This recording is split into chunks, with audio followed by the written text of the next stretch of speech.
Buenas tardes. Retomamos el día de hoy el tema de esta pregunta, ¿no? ¿Cuál es la relación entre la teoría y el proyecto, entre la idea y el proyecto?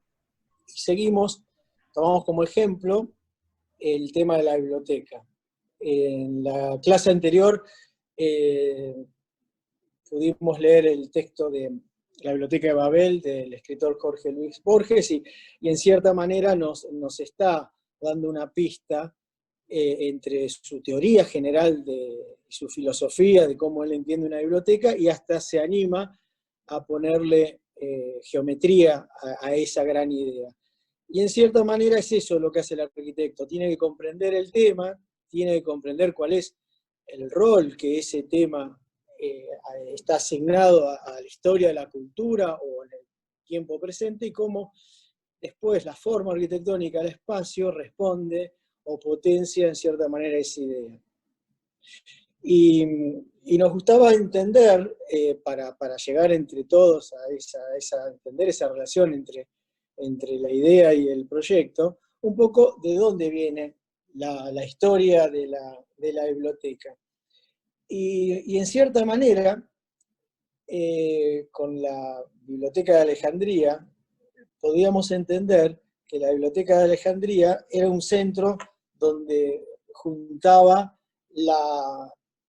el centro de estudio, juntaba el saber. Entonces uno podría decir que hoy en día la biblioteca es un edificio donde la gente va a encontrar el saber, va a encontrar investigar, y irónicamente la Biblioteca de Alejandría fue la primera biblioteca, pero todavía no existía el libro, eran papiros, o sea que uno podría pensar que en realidad lo que quizás en este momento lo que menos importa es el formato.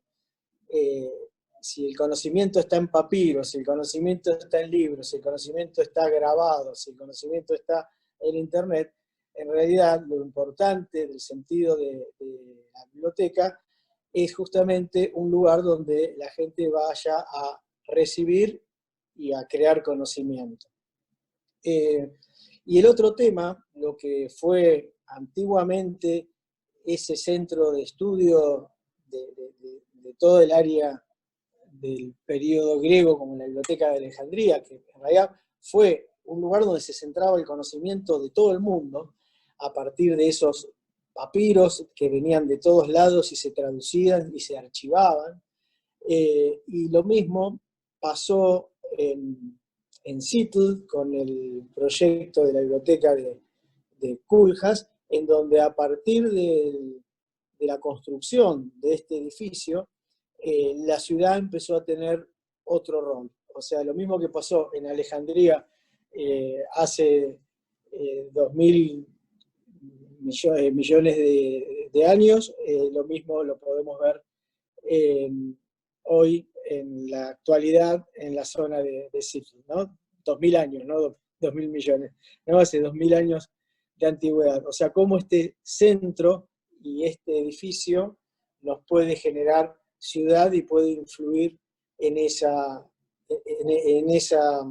creación de conocimiento y creación de cultura. Si nosotros vemos también, ¿no?, el corte, ¿no?, de la biblioteca de Seattle, y entendemos al edificio como una sucesión de funciones, ¿no?, en donde la biblioteca es un edificio, pero al mismo tiempo también es una gran plaza cubierta. La biblioteca también es un lugar de encuentro. La biblioteca tiene la posibilidad de tener los libros, de llegar al conocimiento del objeto libro, pero también es un lugar de encuentro, es un lugar de referencia para la ciudad.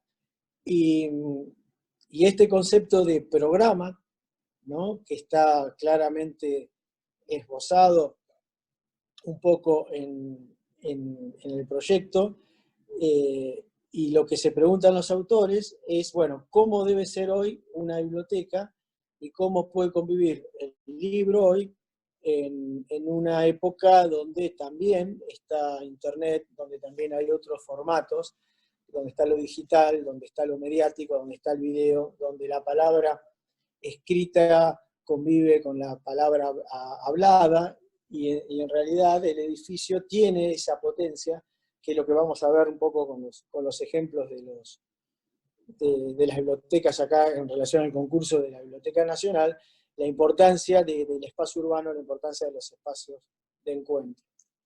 Pero en realidad lo que a nosotros también nos toma como tema es el gran cambio que aparece en la historia de la cultura y en la historia de la enseñanza, cuando, coincidiendo con el Renacimiento prácticamente, Gutenberg inventa la imprenta, y por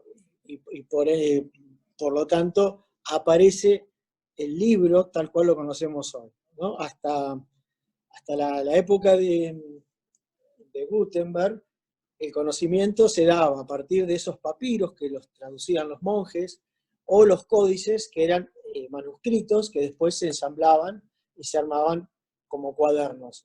Pero cada libro era escrito a mano y era producido de manera artesanal, con lo cual el conocimiento era solamente para unos pocos, ¿no? Porque el libro era muy caro y era casi una obra de arte, y costaba muchísimo escribirlos.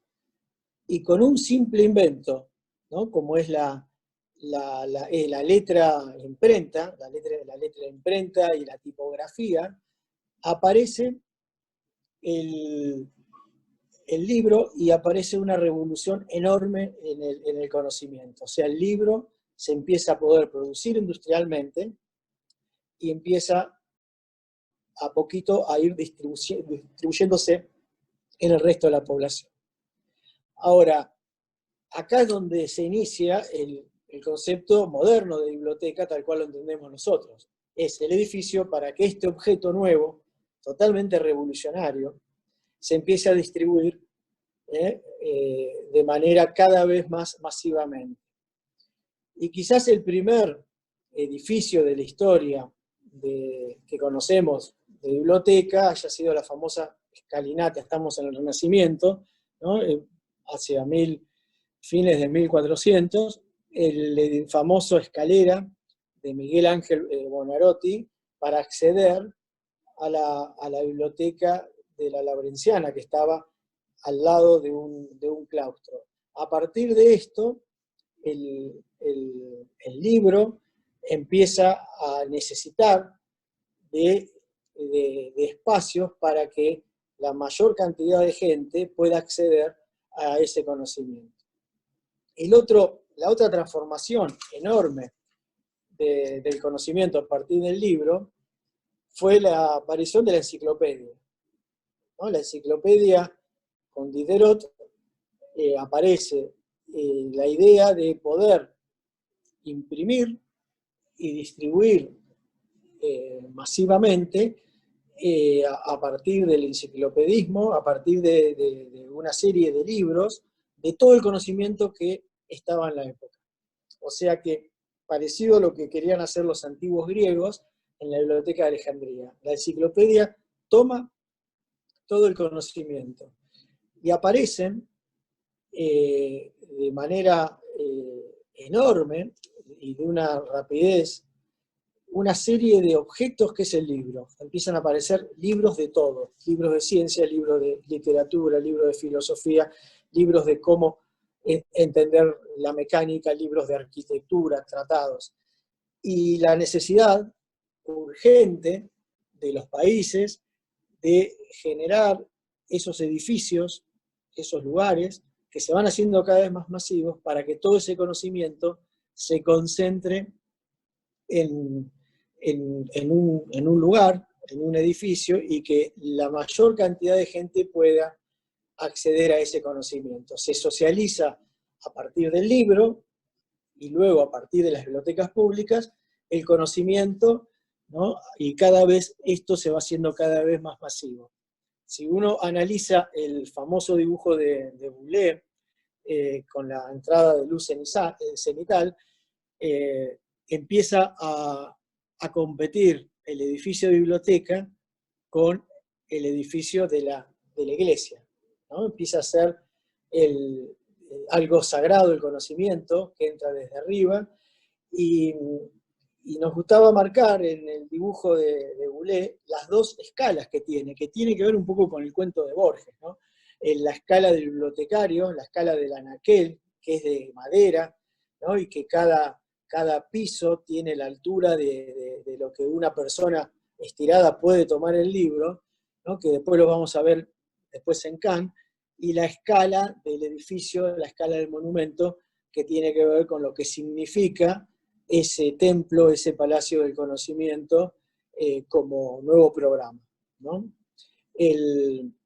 Avanza nuevamente, y fíjense cómo va avanzando la historia, y ahora aparece el hierro, ¿no? Aparecen las estructuras que antes habían estado supeditadas a solamente los puentes o las grandes naves industriales, ¿no? Y fue Henri Labrousse el que incorporó ya al tema biblioteca el concepto de la tecnología, el concepto de modernidad, ¿no? Es esta idea de este espacio en la biblioteca La Salle-Genovève o la Biblioteca Central de París, ¿no? El lugar donde los investigadores van a buscar el conocimiento, el lugar donde los estudiantes encuentran el conocimiento. Y sigue siendo hoy en día también necesario, porque no todo lo que está en Internet para los investigadores o para entender ciertos temas están. Sigue siendo necesaria el libro y los papers científicos, etcétera, etcétera. ¿Y qué pasó con la historia? El volumen de libros es tanto, ¿no? que los edificios nuevos, esto es una gran biblioteca de la Universidad de México, en donde ya el volumen excede de libros, excede al tamaño necesario para las salas. Y este genial arquitecto moderno, O'Gorman, mexicano, muestra con este funcionalismo, ¿no? En donde lo que se expresa en la biblioteca de la Universidad de México es justamente el volumen de los libros, o sea, cuál es el reservorio de libros que tiene la universidad, ¿no? Y se expresa como esta especie de escultura que está hecho, después revestido con un mural diseñado por el mismo arquitecto, y cómo esa necesidad de ir centrando en cada vez más volúmenes pasó a cambiar prácticamente la forma arquitectónica. Y uno podría avanzar paralelamente a los avances de la tecnología o a los avances de las disciplinas de la arquitectura, como el edificio biblioteca se va regenerando y se va reciclando. Como por ejemplo la famosa biblioteca de Nueva York, que también es un edificio muy al estilo de la biblioteca de Labrousse, cómo necesita, por ejemplo, generar sedes en diferentes barrios y acercarse a la población, generando esta especie de plaza pública interior, en donde la biblioteca es un lugar de encuentro también, ¿no? Es esa gran grada que se ve a una pantalla, se ve a la ciudad, se ve la necesidad de la gente, puede ir a desayunar a la biblioteca va a leer el diario, a la biblioteca va a pasar un rato, va a leer un libro, va a investigar o va simplemente a pasar un rato para encontrarse y trabajar en algún tema. Como de la misma manera que las bibliotecas de barrio se transforman en un espacio de socialización. Uno de los roles muy importantes de las bibliotecas también es la idea de las bibliotecas universitarias, las bibliotecas temáticas, las bibliotecas de las universidades, ¿no? Es otro de los puntos de encuentro, ¿no? Lo mismo pasa en la biblioteca nuestra, de la facultad, ¿no? Muchas veces se encuentran en la biblioteca para terminar un práctico, para trabajar, para encontrar un libro, pero también es un lugar de estar en un lugar de encuentro. Y, y nos hacíamos también nosotros esa pregunta que se hace Kant, ¿no? Y de ahí un poco lo que empezamos a relacionar la idea o la teoría con la práctica, ¿no? Fíjense en el ejemplo de Luis Kant, ¿no? Dice, un hombre con un libro va hacia la luz. Así comienza una biblioteca. El hombre no deberá desplazarse 2 metros para alcanzar una bombilla, ¿no? Me hace acordar a Borges, ¿no? Donde también, en cierta manera, está metiendo ya una medida. ¿Qué dice? Dice que, bueno, que donde está el libro, en cierta manera, tiene que estar muy cerca la luz o la ventana para que la persona que toma el libro rápidamente pueda sentarse a leerlo o a pararse a leerlo. Que si recordamos la biblioteca de Boulez, ese gran edificio iluminista, en cierta manera es lo mismo, ¿no? Es el libro y se va hacia el centro, en donde entra la luz cenital para leer el libro. El sitio de lectura es la ventana, ¿no? Es la entrada de luz, que puede ser en principio del orden espacial de su estructura. Fíjense que a partir de una teoría, de una idea que puede ser extremadamente abstracta, como de a poco le va dando línea para poder resolver la forma arquitectónica. Y pasemos ahora a la planta, ¿no? Y lo que logra él es decir, bueno, con esta teoría, para ser coherente con esta teoría, ¿qué hace Kant? ¿No? Hace como 2 edificios. Un edificio de hormigón, en donde están los depósitos, hacia el interior, y rodea hacia todo el exterior, ¿no? Como si fuera una galería, la sala de lectura. O sea, cambia un poco el concepto que habíamos visto anteriormente, ¿no? De entre la sala de lectura está en el centro, la sala de lectura la tira como si fuera una galería y va generando esos lugares de lectura individual, de resguardo, de la privacidad y de la concentración. O sea, como una teoría al principio de lo que debe ser la biblioteca, todo empieza con esa persona, ese estudiante que toma el libro para ir en búsqueda de la luz para leerlo, y cómo esa idea le da la base para resolver la geometría y el proyecto del edificio. Y todo eso va concatenado hasta resolver también la misma estructura del edificio, ¿no? Dice, bueno, hay un edificio de hormigón que es que tiene que soportar los pesos más importantes, que son el peso de los libros, y hay otro edificio de ladrillo que lo bordea, que tiene que ver con su entorno, que son los edificios de ladrillo del campus universitario, y ese segundo edificio de ladrillo, al estilo, como si fuera una galería, es la sala de lectura perimetral, es la llegada de la luz directamente sobre el libro. Entonces, un poco eso es, a partir del ejemplo de la biblioteca, es lo que nos vamos también a tomar como idea de relacionar cuál es la teoría que tiene un arquitecto y cómo esa teoría la va conformando en edificio. Por ejemplo, Alvar Aalto tiene que resolver un centro cívico en un poblado, en una ciudad mediana en Finlandia, y uno de los edificios que está conformando el centro cívico es la biblioteca municipal, ¿no? O sea que la biblioteca ya tiene una estructura y una relación urbana muy fuerte en este proyecto, y, y ese continuo del proyecto de Aalto, en todos los proyectos de Alvar Aalto vamos a encontrar ese contrapunto entre la geometría recta, entre lo más abstracto, lo más lineal, lo más duro, podríamos decir, y una geometría más orgánica, ¿no? Que tiene que ver con las formas que tiene que ver con los niveles del terreno, con las formas de la naturaleza.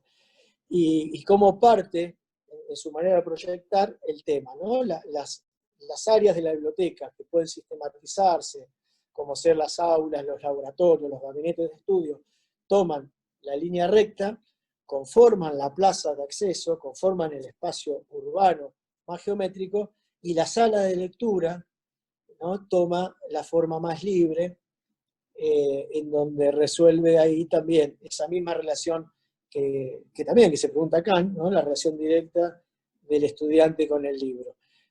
Fíjense cómo un mismo tema, que es la relación también del libro con el lector, cómo puede tener, aparentemente podríamos decir que tanto Alvarado como Kant partieron del mismo tema, pero como una postura diferente ante lo que es la arquitectura o lo que es la relación entre la naturaleza y la cultura lleva a formas bastante diferentes, ¿no? Entonces, esa contraposición que hace Aalto entre una cara del edificio que da hacia el espacio verde, hacia la naturaleza, y una cara del edificio que da hacia el espacio cívico, ¿no? Entonces nos estamos introduciendo en otro de los temas, que es, aparte de poder tener que resolver el tema específico de la biblioteca, Álvaro Aalto tiene que resolver el tema urbano, tiene que resolver que ese edificio está inmerso en un contexto, ¿no? Por eso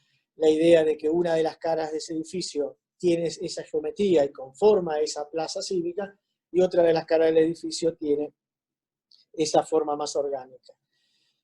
Otro arquitecto, también resolviendo el mismo tema, una biblioteca de la Facultad de Historia de la Universidad de Leicester, en Inglaterra, como James Stirling, toma la idea de biblioteca y como la importancia de la sala de lectura, nuevamente, como el corazón del lugar, ¿no? El lugar donde están los libros. Y los laboratorios de los historiadores, ¿no? De manera sugiriendo como un libro abierto, abrazando esa gran sala de lectura, ¿no? Que abren los laboratorios de los investigadores hacia ese lugar. Y por otro lado, Stirling está llevando también, avanzando en una idea de arquitectura, donde nosotros lo llamamos funcionalismo expresivo. De cierta manera, cada una de las partes se expresa, ¿no? Los núcleos de circulación se ven como núcleo de circulación vertical, las salas de estudios se ven como esas dos L's conformando los sistemas, y la sala de lectura se expresa de manera como esa cascada de vidrio como tal. O sea que uno podría decir que es un edificio donde la función, ¿no? Cada una de las partes se están expresando y se puede leer las partes y se entiende las partes con el todo. O sea, ¿cómo podemos entender a partir también del mismo tema la biblioteca, cómo la arquitectura también en las diferentes épocas fueron cambiando de criterios y fueron apareciendo diferentes tipos de edificios, ¿no? Siendo el tema el mismo. Fíjense cuando pasamos para la época de otros arquitectos como Aldo Rossi, en donde la inserción urbana y la relación del edificio con el contexto es tan importante como el tema mismo, ¿no? Entonces, esa pregunta que el edificio, además de resolver su especificidad, como es el tema de la biblioteca, está en concurso con la biblioteca en Karlsruhe, además, el edificio está uniendo dos monumentos, ¿no? Entonces, Aldo Rossi, antes que nada, después lo vamos a ver en los ejemplos de biblioteca, de los concursos de Biblioteca Nacional, además de una biblioteca, diseña un gran pasaje urbano, ¿no? Esa gran galería vidriada, ¿no? Que une dos edificios y dos plazas, dos edificios públicos, ¿no? Entonces, de alguna manera, el tema del contexto, el tema de la ciudad, el tema de la impronta urbana, es tan importante o se va ensanchando el concepto meramente de función, ¿no? Lo que había empezado en Boulez como una biblioteca en sí misma, como un edificio ideal, cerrado en sí mismo, empieza a partir de los avances y de los cambios en las teorías de la arquitectura, se empieza a complejizar el tema, ¿no? Entonces no es solamente la función ahora, no es solamente la forma, sino que también suma a lo simbólico. La Biblioteca Nacional de Perrol que es un tema muy parecido al que estamos analizando, ¿no? La Biblioteca Nacional de Buenos Aires de Clorindo Testa, de Alicia Casaniga y de Francisco Bullrich, que es lo que vamos a analizar hoy, los 4 premios del concurso. Y un ejemplo que también, en cierta manera, con una forma totalmente diferente, la Biblioteca Nacional de Perrol, en París, ¿no? Nos expresa, ¿no? Un edificio que tenía que expresar todo el conocimiento moderno de Francia, expresado en sus libros, en su material bibliográfico. ¿Y qué hace Perrol? Perrol hace una articulación, primero vuelve a la historia, ¿no? Porque retoma la idea de la Place Royale, de un espacio histórico de París, y toma exactamente esa plaza, la traslada, y ese va a ser el patio de la biblioteca donde va a abrir la sala de lectura a esa plaza. Y esa plaza ahora va a estar enmarcada por esos 4 libros abiertos, que son los depósitos de la Biblioteca de París, ¿no? Fíjense el peso que tiene lo simbólico, ¿no? ¿Se acuerdan de la biblioteca que hemos visto en México? También donde lo que se expresa son los depósitos de los libros, ¿no? La sala de lectura está armada, son un montón de salas de lectura que están armadas alrededor de esa gran plaza que retoma la escala de la Plaza Real, del Palais Royal. Y la biblioteca tiene por encima una gran plaza pública, ¿no? El techo de la sala de lectura es una gran plaza pública. Fíjense la cantidad de complejidad que le agrega Perrol al tema, lo simbólico, la arquitectura ciudad, lo funcional, y logrando estos 4 libros abiertos, ¿no? Como símbolo de la Biblioteca de Francia, ¿no? El que pasa dice, bueno, ahí está todo lo escrito, está todo lo condensado en los libros que la cultura francesa tiene. Y avanzando también en la historia, vamos a ver ahora nuevamente otro proyecto de Koolhaas. Habíamos visto anteriormente la biblioteca de Seattle, y retomando muchísimas de las ideas de Le Corbusier espacial, ¿no? La idea de las columnas redondas y de las plantas libres, él retoma la idea de promenade y entiende a la biblioteca como un continuo, ¿no? Como un continuo desde el nivel 0 y un espacio de continuidad entre el lector y el libro, en la biblioteca de la Universidad de Jussieu, también en París, ¿no? Y cómo este criterio, que él entiende también a la arquitectura de esa manera, ¿no? También interpreta a este continuo espacial y esa relación entre libro y lector y las diferentes complejidades de las diferentes técnicas que puede entrar, los diferentes formatos, ¿no? Tanto el digital como el libro, ¿no? Un poco se mezcla la idea ya de biblioteca como librería, ¿no? También, ¿no? Como la entrada del acceso directo al libro. Y también podemos ver en la obra de Herzog y de Meuron, también, ¿no? Una biblioteca de una universidad técnica en donde el criterio de la forma, ¿no? Si bien es un criterio también parecido de biblioteca de plantas libres y de plantas totalmente donde se interrelaciona y se mezcla el libro con el lector, pero esta forma que aparentemente parece arbitraria, ¿no? Esta especie de ameba, ¿no? Está totalmente inspirada en las tensiones que genera el entorno, ¿no? Entonces, a partir de cómo instalar un edificio y la complejidad, que lo mismo que va a pasar en el edificio que vamos a analizar del primer premio de la Biblioteca Nacional, ¿no? Cómo implantar un edificio casi prácticamente en el medio de una plaza, en donde la relación con el entorno, la relación con la ciudad, es un elemento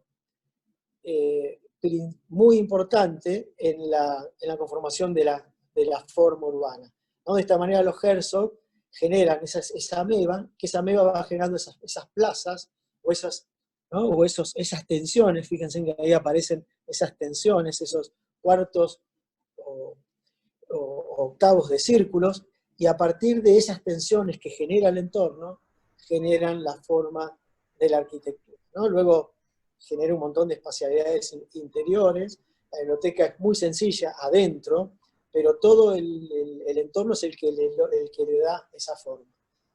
Y que es lo mismo que va a pasar cuando entremos a comprender qué es lo que generó, o sea, cuál fue la teoría que generó el proyecto de la Biblioteca Nacional de Clorindo Testa. Hoy vamos a dejar acá, y la clase que Bárbaro. viene, ustedes van a, bueno, vamos a contar los 4 proyectos de la biblioteca, y hoy nos vamos a dedicar un poco a repasar esta breve historia que contamos sobre la biblioteca, y ya me gustaría que hoy a la tarde entendamos los 4 premios de la biblioteca, leamos un poco la teoría del autor, y la clase que viene vamos a cerrar con este tema. Bueno, Buena nos vemos el jornada. martes que viene. Y buenas Buena jornadas, jornada para y a todos. trabajar. Chao.